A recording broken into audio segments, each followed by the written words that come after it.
ከመጸለያችን በፊት የጠዋት ጸሎት አስፈላጊነትን እንረዳ። ቀናችንን ከመጀመር በፊት እግዚአብሔርን መፈለግ ለምን እንዳለብን መረዳት አስፈላጊ ነው። ብዙ ጊዜ በኋላ ጸልያለሁ እንላለን፣ ግን ቀኑ ሲያጨናንቀን ጸሎቱ ይቀራል ወይም በችኮላ ይሆናል። ስለዚህ ቀንህን በጌታ ጀምር፣ ያኔ ቀኑን በእርሱ ይመራል። ትረዳኝ ዘንድ ጎህ ሳይቀድ ተነስቼ እጮኻለሁ አለ ዳዊት በመዝሙር 119:147 ላይ። ይህ እንደሚያሳየን እግዚአብሔርን በጠዋት መፈለግ የሚበረታታ ልምምድ መሆኑን ነው። የግል ጸሎት ታላቅ ዋጋ አለው። ሁሉም ሰው ከእግዚአብሔር ጋር ብቻውን የሚሆንበት ጊዜ ያስፈልገዋል። ይህን የመሰለ ጊዜ ካልነበረን መንፈሳዊ ኃይል የተሞላ ሕይወት መኖር አንችልም።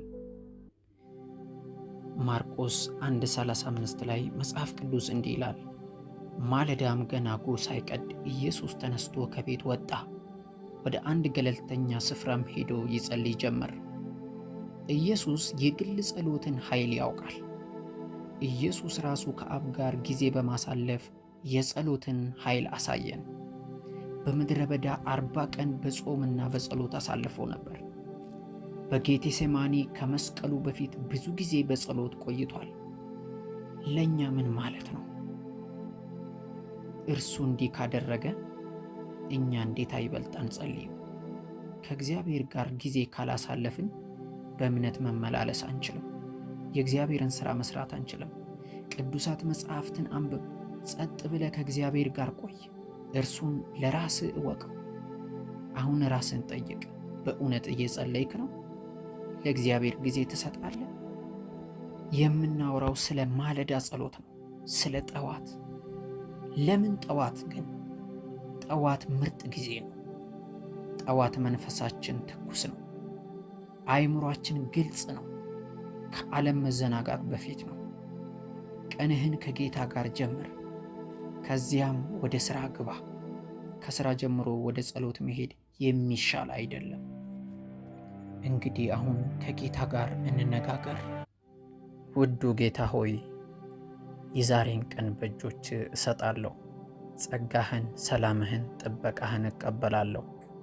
ከፈተና ጠብቀኝ። ልቤን ንጹሕ አድርግ። ከክፉ ነገር አርቀኝ። ልቤን ተቆጣጠር። አእምሮዬን ምራኝ። በስሜቴ ላይ ሥልጣን ይኑርህ። በዚህ ቀን ሁሉ ፊትህን እንድመለከት አድርገኝ። በፍጹም እምነት እርምጃዬን ወደ ሰላም መንገድ ምራኝ። በትእዛዝ እንዲሄድ ብርታትን ስጠኝ። አንተ አቅራቢዬ ሁን፣ ጠባቂዬ ሁን፣ ጠንካራ ግንቤ ሁን። በውስጤ ሰላምህን ሙላ፣ አእምሮዬን አሳርፍ። ሁሉን ነገር ለጥቅሜ እንደምትሠራ አምናለሁ። እኔን ባልገባኝ ነገር እንኳ አንተን በሁሉ ነገር እታመናለሁ። ከክፉ ሐሳብ፣ ከክፉ ቃል፣ ከክፉ ድርጊት ጠብቀኝ። ከአሉታዊ ተጽዕኖና ከክፉ ሰዎች አርቀኝ። በእምነት እንድመላለስ እርዳኝ። በማየት ሳይሆን በቃልህ እንድኖር አድርገኝ። ዛሬ የዕድል በሮችን ክፈትልኝ። ወደ ስኬት የሚያመሩ መንገዶችን አሳየኝ። ራሴንና ቤተሰቤን በእጅ አሳልፌ እሰጣለሁ። በኢየሱስ ኃያል ስም ጸልያለሁ።